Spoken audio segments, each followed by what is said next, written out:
راهپیمایی اعتراضیه در پیوند به ناامنی‌های اخیر. شمار از فعالان مدنی و شهروندان کابل پاکستان را متهم به دست داشتن در حملات اخیر در کابل می کنند.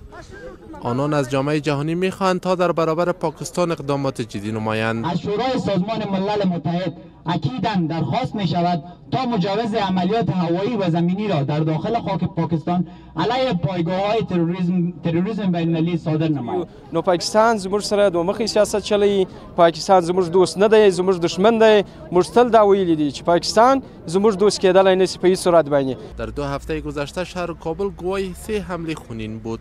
حمله بالای هتل اینترکانتیننتال کابل 23 کشته، حمله در برابر ساختمان وزارت داخلی سابقه 103 کشته، حمله سیومی بالای جزء فرقی 111 اردوی ملی 11 کشته بر جا گذاشت. مسئولیت حملات بالای هتل اینترکانتیننتال و جاده وزارت داخلی سابقه را طالبان به عهده گرفتند، اما حمله بالای جزء فرقی 111 اردوی ملی را گروه داعش به دوش گرفته است. این مظاهره در شهر کابل در حال صورت می‌گیرد که رئیس عمومی امنیت ملی و وزیر داخلی افغانستان به دنبال اسناد چگونگی حملات اخیر در شهر کابل را به اسلام آباد شریک کردند.